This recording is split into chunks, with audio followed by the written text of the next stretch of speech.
দাউদ আলাইহিস সালামের মুজিজা ছিল তার গলার আওয়াজ। এত সুন্দর আওয়াজ তাকে আল্লাহ রাব্বুল আলামিন দান করেছিলেন। তিনি যখন জাবুর শরীফ তেলাওয়াত করতেন, উড়ন্ত পাখিগুলি ওড়া বন্ধ করে হযরত দাউদের চতুর্দিকে বসে আল্লাহর কালাম শুনত। লোহা ধরে চাপ দিলে পরে পানি হয়ে হাতের কর দিয়ে গলে গলে পড়ে যেত।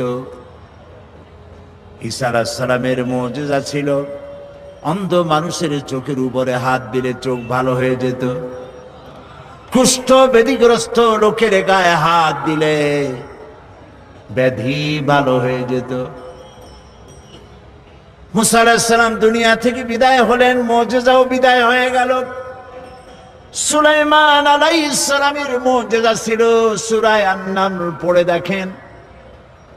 গল্প শোনাচ্ছি না, কোরআন শোনাচ্ছি। হযরতে সুলাইমান সকাল বেলায় সিংহাসনে বসতেন। আল্লাহ বলেন 1 মাসের পথ বিনা ইঞ্জিনে উড়ে যেতেন। সন্ধ্যা বেলায় আর 1 মাসের পথ বিনা ইঞ্জিনে উড়ে ফিরে চলে আসতেন। হযরত সুলাইমান ইন্তেকাল করলেন, সিংহাসন কবরে নিয়ে যান নাই। উম্মতেরা 1 সেকেন্ডের জন্য জমিন থেকে 2 আঙ্গুল উপরে উঠাইতে পারে নাই। ঈসা আলাইহিস সালাম ইন্তেকাল করেন নাই, রব্বুল আলামিন তাকে উঠায় নিয়েছেন। তিনি যে অন্ধ লোকের চোখের উপরে হাত দিলে চোখ ভালো হয়ে যেত, তাকে আল্লাহ উঠায় নিলেন। তার ভক্ত অনুরক্ত, তার উম্মতের দাবিদার শত শত কোটি খ্রিস্টান পৃথিবীতে আছে। একটা অন্ধ লোকের চোখে হাত বুলাইয়া কারো চোখ ভালো বানাইয়া দিতে পারে নাই। প্রিয় ভাই সব, এই পৃথিবীতে রব্বুল আলামিন সব নবীকে কম বেশি মুজিজা দিয়েছেন। সব থেকে শ্রেষ্ঠ মুজিজা দিয়েছেন আমাদের নবীকে। নবীজি মুহাম্মদুর রাসূলুল্লাহ সাল্লাল্লাহু আলাইহি ওয়াসাল্লামের জীবনে হাজার হাজার মুজিজা সংগঠিত হয়েছে। নবীজির সমস্ত মুজিজার ভিতরে সর্বশ্রেষ্ঠ মুজিজা যেটা, তার নাম কোরআন। রাসূলের মুজিজার নাম কি? রাসূল দুনিয়া থেকে চিরকালের জন্য বিদায় হয়ে গেছেন। মুজিজা কবরে নিয়ে যান নাই, মুজিজা রেখে গেছেন। এই মুজিজা থাকবে কিয়ামত পর্যন্ত। লোকেরা শুনবে, বোঝে না তাও কান্দে। রমজান মুবারকের মাসে তারাবির নামাজের ভিতরে লোডশেডিং হয়, বিদ্যুৎ চলে গেছে, পাখা ঘোরে না, গরমের মধ্যে ঘরমাক্ত হয়। কোরআন শোনা বাদ দিয়া নামাজিরা বাইর হয়ে যায় না। সারা পৃথিবী জুড়ে সব থেকে বেশি যে কিতাব পড়া হয়েছে তার নাম কোরআন শরীফ। আজও কোরআন শুনে কাফের বেঈমান ইহুদি খ্রিস্টান মুসলমান হয়ে যায়, পড়ে লা ইলাহা ইল্লাল্লাহু মুহাম্মাদুর রাসূলুল্লাহ। শ্রেষ্ঠ মুজিজা, সুবহানাল্লাহ বলেন। সারা বিশ্বের চিরবিস্ময় এই কোরআনকে আল্লাহ রাব্বুল আলামিন নাজিল করে হেফাজতের ব্যবস্থা করেছেন। আল্লাহ রাব্বুল আলামিন বলেন, ইন্না নাহনু নাযালনা যিকরা ওয়া ইন্না লাহু লাহাফিজুন। কোরআন নাজিল করেছি আমি আল্লাহ, আর এর সংরক্ষণের সবটুকুন দায়িত্ব আমি গ্রহণ করেছি। কোরআন হেফাজতের দায়িত্ব কার? আল্লাহ হেফাজত করছে। মানুষের সিনার ভিতরে এটাকে বদ্ধমূল করে দিয়েছে। আল্লাহু আকবার। ছোট্ট ছোট্ট বাচ্চারা মুখস্থ করে, এতটুকু এতটুকু বাচ্চা 7 বছর 8 বছর বয়স কোরআন শরীফ মুখস্থ করে ফেলাইছে। এটা যদি আল্লাহর না হতো তাহলে কি সম্ভব ছিল ভাই? সম্ভব ছিল না। প্রতি রমজান মাসে, বুখারীর হাদিস, প্রতি রমজান মাসে জিবরাইল আলাইহিস সালাম নবী করিম সাল্লাল্লাহু আলাইহি ওয়াসাল্লামের কাছে আসতেন আর বলতেন, এ পর্যন্ত যতটুকু নাজিল হয়েছে আমাকে পড়ে শোনান। নবী করিম সাল্লাল্লাহু আলাইহি ওয়াসাল্লাম তেলাওয়াত করে শুনাইতেন আর জিবরাইল আলাইহিস সালাম শুনতেন। এরপরে হযরত জিবরাইল বলতেন, ইয়া রাসূলুল্লাহ, এবার আমি পড়ি, আপনি শোনেন। এটা এই জন্য করতেন যাতে করে আল্লাহর কালাম মুখস্থ করার ব্যাপারে কোনো ভুল ত্রুটি হয়ে না যায়। দেখেন না, রমজান মাস আসার আগে হাফেজ সাহেবরা একজন আরেকজনের শুনাইতে থাকে যাতে ইয়াদে কোনো রকম সর্বনাশ না হয়, 3 পারা দিয়ে 7 পারায় না ঢোকে, 9 পারা দিয়ে 13 পারায় না যায়। এই জন্য হাফেজ 2 জন রাখা লাগে মসজিদে, যেহেতু পিছনে তো আপনারা বুঝবেন না যে কোন জায়গায় কোন সর্বনাশ হয়ে গেল। ঠিক কিনা বলেন? নবী করিম সাল্লাল্লাহু আলাইহি ওয়াসাল্লামের কাছে যে বছর নবী করিম সাল্লাল্লাহু আলাইহি ওয়াসাল্লাম ইন্তেকাল করবেন, তার জীবনের শেষ রমজানে হযরত জিবরাইল এলেন, এসে বললেন, ইয়া রাসূলুল্লাহ, গোটা কোরআন শরীফ পুরাটা আপনি আমাকে তেলাওয়াত করে শোনান। তিনি তেলাওয়াত করলেন, জিবরাইল শুনলেন। জিবরাইল বললেন, এবার আমি পড়ি, তেলাওয়াত করি, আপনি শোনেন। আবার তিনি তেলাওয়াত করলেন, শুনলেন। হযরত জিবরাইল বললেন, আবার তেলাওয়াত করুন, আমি শুনবো। আবারও তিনি তেলাওয়াত করলেন, জিবরাইল শুনলেন। হযরত জিবরাইল বললেন, এবার আমি আবার তেলাওয়াত করি, আপনি শোনেন।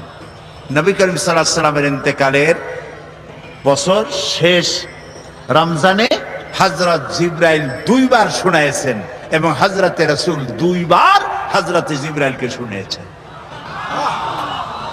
কোরআনের অথেন্টিসিটির ব্যাপারে, এর বিশুদ্ধতার ব্যাপারে গোটা পৃথিবী নির্বাক, হতবাক, বিস্ময় হতবাক হয়ে গিয়েছে। কোরআনের মতো বিশুদ্ধ গ্রন্থ আল্লাহর আরশের নিচে জমিনের উপরে দ্বিতীয় আরেকটি নাই। বলুন আল্লাহু আকবার। এ হচ্ছে সেই কোরআন। এই কোরআন কোনো গতানুগতিক কিতাব নয়। এর মধ্যে রয়েছে ইতিহাস, রয়েছে বিজ্ঞান।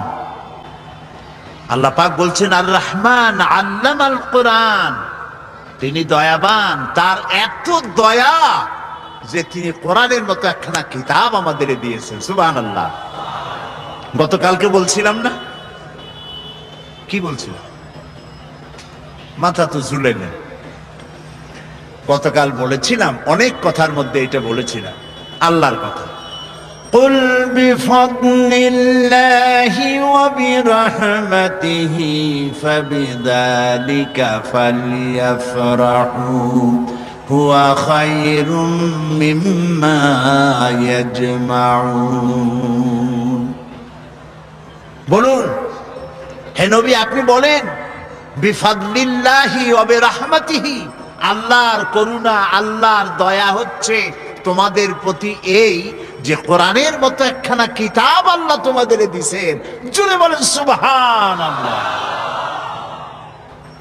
আল্লাহ তোমার কোরআন সহি তেলাওয়াতের তৌফিক আমাদের দাও। আল্লাহ তোমার কোরআন বোঝার তৌফিক তুমি আমাদের দাও। আয় আল্লাহ, তোমার কোরআন প্রতিষ্ঠার আন্দোলনে আমাদের সকলকে শামিল করে দাও। কোরআন, এতে রয়েছে ইতিহাস, এতে রয়েছে দর্শন, ভূগোল, খগোল, নৃতত্ত্ব, ভূতত্ত্ব, এতে রয়েছে জিওমেট্রি, ম্যাথমেটিক্স, অ্যালজেব্রা, এতে রয়েছে পৌরবিজ্ঞান, সমাজ বিজ্ঞান, এতে রয়েছে স্বরাষ্ট্র, পররাষ্ট্র নীতি, রয়েছে অর্থনীতি, রয়েছে রাজনীতি, সব নীতি রয়েছে এর মধ্যে। কিন্তু রাজনীতি আছে বলে কোরআন কোন রাজনীতির কিতাব নয়। ভাইরা বুঝতেছেন আপনারা? রাজনীতি আছে বলে কোরআনকে কি আমরা বলবো? কখনো বলবো না।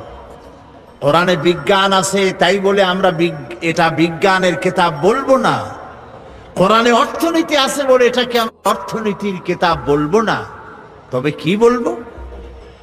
আমরা বলবো এই পৃথিবীর মানব গোষ্ঠী তাদের জীবন পরিচালনার জন্যে যত নীতি প্রয়োজন, সকল নীতির মূল নীতি বিধৃত হয়েছে এই কোরআনের মধ্যে।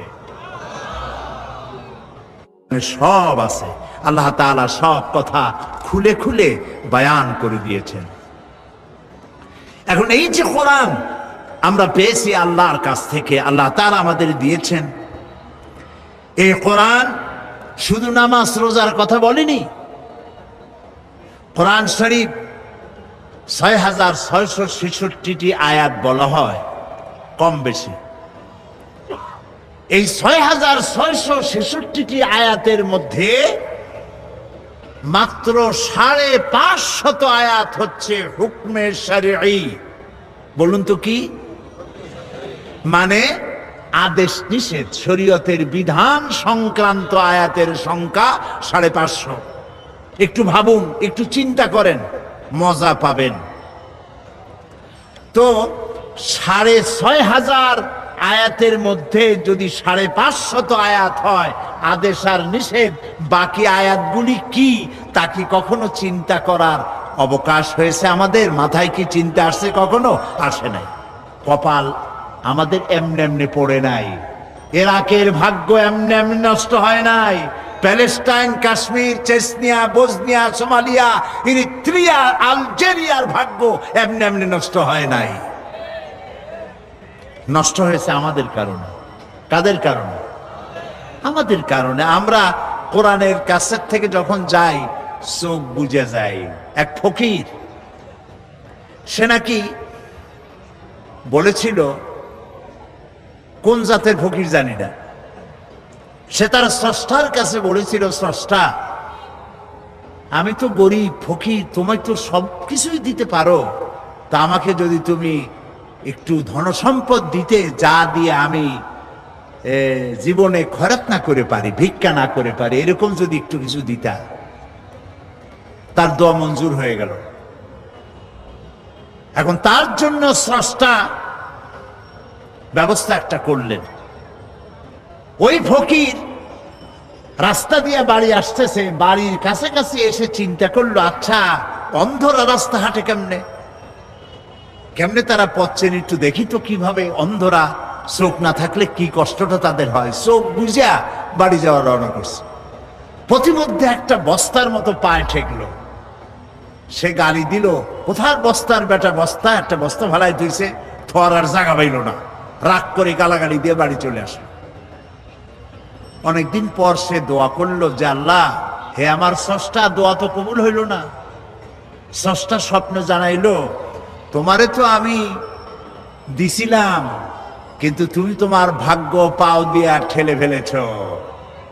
সব জায়গায় চোখ খুলে আসছো, যেখানে মণি মুক্তা ভরা বস্তা রাখছিলাম ওই জায়গায় চোখ বুঝাইতে গেছো।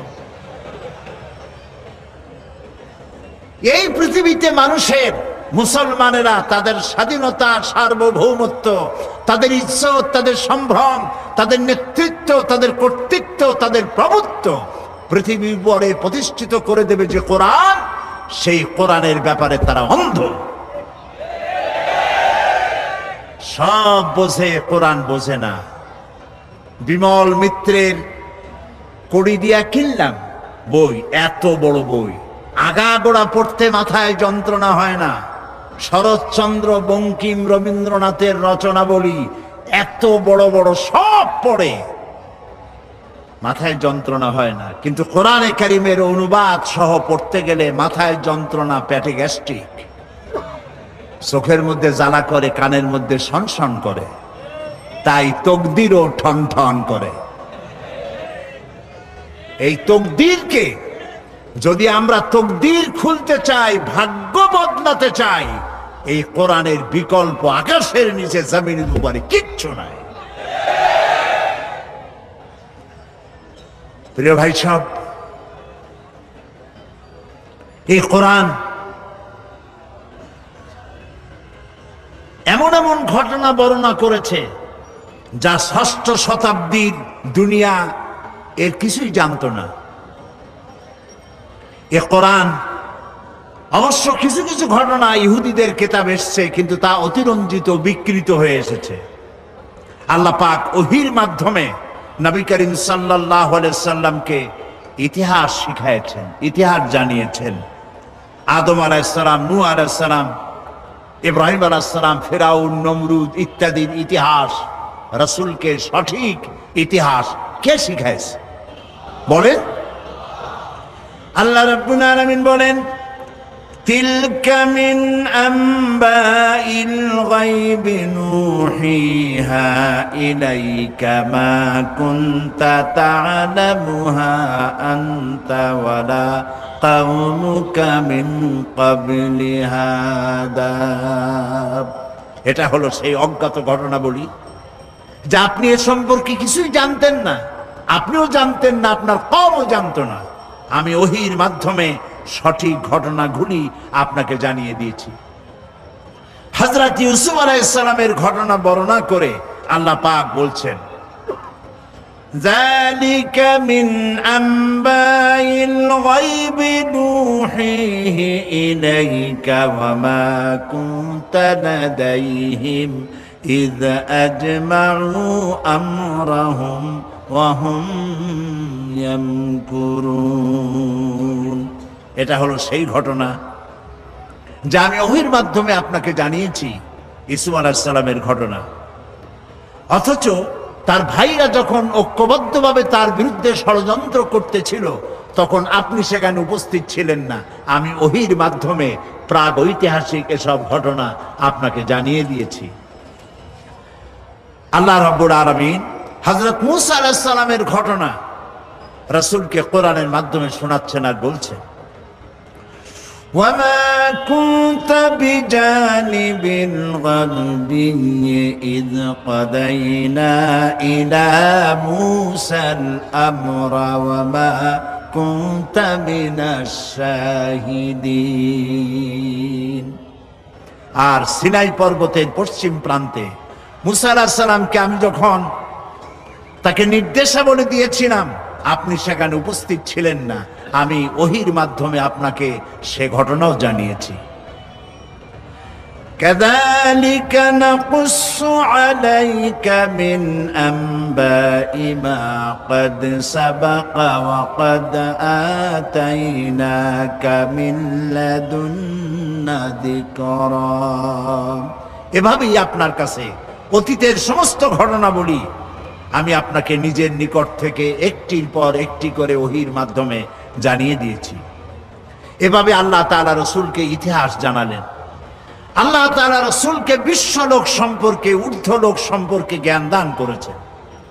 1665 খ্রিস্টাব্দে স্যার আইজ্যাক নিউটন তিনি মাধ্যাকর্ষণ শক্তির কথা বিশ্ববাসীকে জানালেন।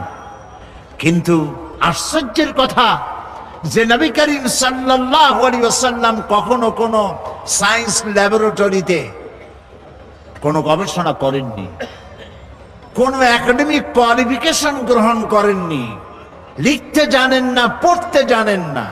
স্যার আইজ্যাক নিউটন যে তথ্য তিনি দিলেন 1665 খ্রিস্টাব্দে, আজ থেকে 1500 বছর পূর্বে এক নিরক্ষর উম্মি নবীর মুখ থেকে আল্লাহ রাব্বুল আলামিন সেই মাধ্যাকর্ষণ শক্তির কথা কোরআন শরীফে আল্লাহ উল্লেখ করে দিয়েছেন।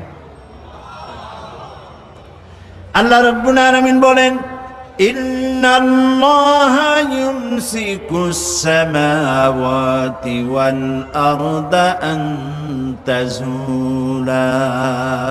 নিশ্চয়ই আল্লাহ নবমণ্ডল এবং ভূমণ্ডলকে এমন ভাবে ধারণ করে রেখেছেন যে এটা পরস্পর থেকে বিচ্ছিন্ন হতে পারে না। এর মধ্যেই ইঙ্গিত রয়েছে যে প্রত্যেকটি গ্রহের আলাদা আলাদা ল অফ গ্র্যাভিটেশন, মাধ্যাকর্ষণ শক্তি রয়েছে। সুবহানাল্লাহ বলুন। আমি ব্ল্যাক হোলের কথা আপনাদেরকে গত বছর না কবে শুনিয়েছিলাম। এই ব্ল্যাক হোলের কথা, অন্ধকূপের কথা আজ বিজ্ঞানীরা বলছেন। মহাশূন্যের ভিতরে রয়েছে ব্ল্যাক হোল। ব্ল্যাক হোলটা কি, একথা আমি আপনাদের সামনে আলোচনা করেছিলাম যে সূর্য হচ্ছে পৃথিবীর চাইতে 13 লক্ষ গুণ বড়।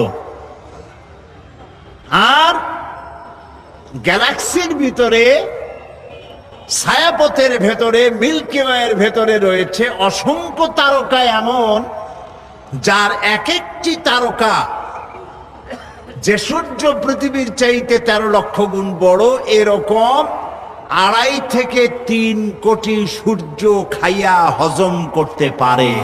এমন হাজার হাজার তারকা আল্লাহ তাআলা মহাশূন্যে রেখে দিয়েছেন। বিজ্ঞানীরা মনে করেছিল এইটাই সব থেকে বড়, মহাশূন্যের থেকে বড় আর কিছু নাই। পরবর্তী সময় বিজ্ঞানীরা দেখলো যে না, ওর থেকেও বড় জিনিস আছে। সেটা কি? সেটা হলো ব্ল্যাক হোল, অন্ধকূপ।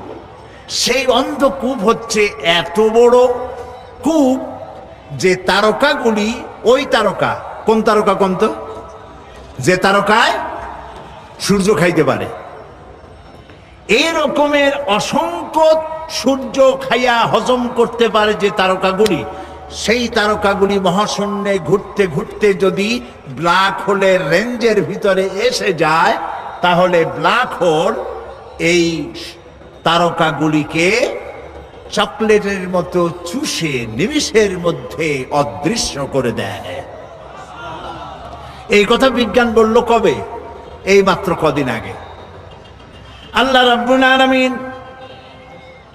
এই ধারণা আজ থেকে 1500 বছর আগে নবীজির কাছে ব্ল্যাক হোলের ধারণা দিয়ে রেখেছেন।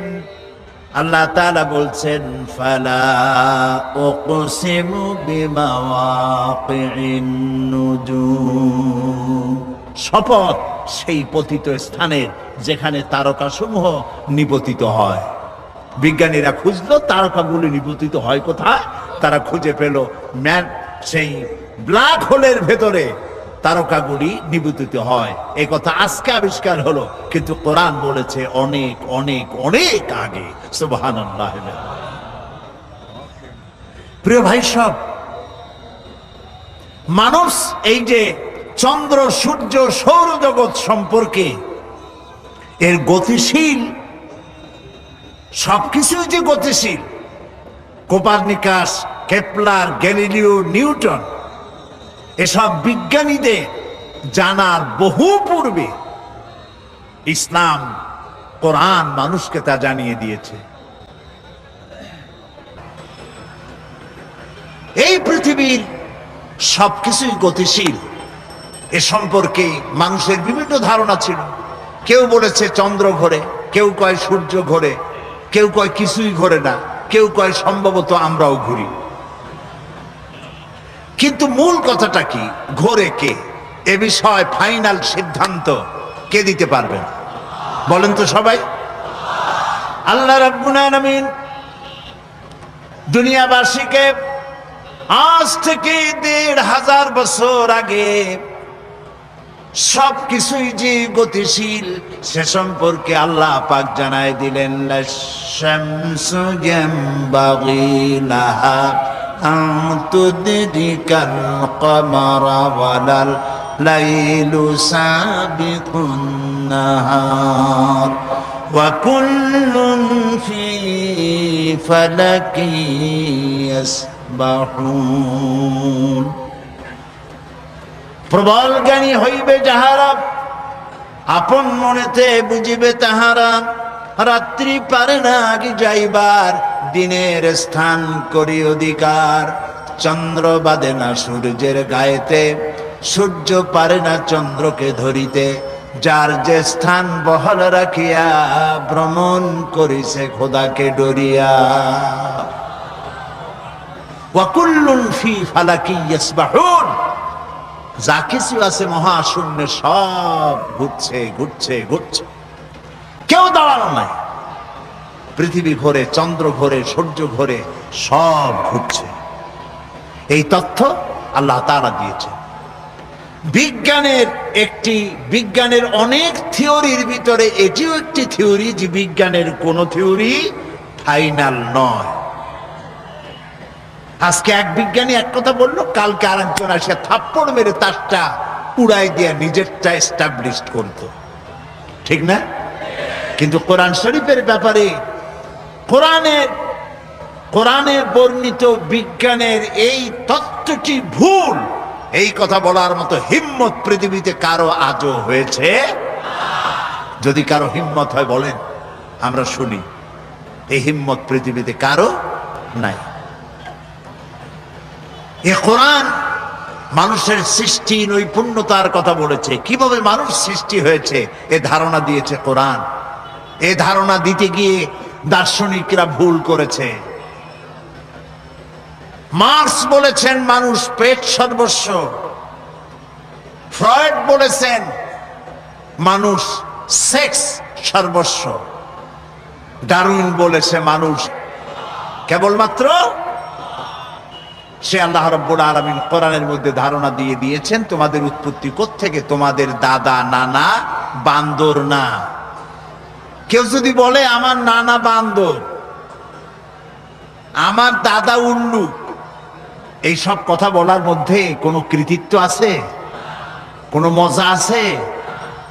কোনো মর্যাদা আছে? আল্লাহ তাআলা শিখিয়ে দিয়েছে আমরা আদম থেকে, আমরা বান্দর থেকে না, আমরা আদম থেকে, আর আদম মাটি থেকে। সুবহানাল্লাহ, বলেন সুবহানাল্লাহ। প্রিয় ভাই সব, কোরআন এ সব কথায় বৈজ্ঞানিক তত্ত্বগুলি আল্লাহ তাআলা কোরআনের মধ্যে স্পষ্ট করে মানব গোষ্ঠীকে জানিয়ে দিয়েছে। বিজ্ঞান বলছে যে একদিন, দেখুন বিজ্ঞান আর কোরআনের মধ্যে আমি প্রায় বলে থাকি কথা, যে বিজ্ঞান এবং কোরআন পারস্পরিকভাবে সাংঘর্ষিক বা কন্ট্রাডিক্টেড নয়।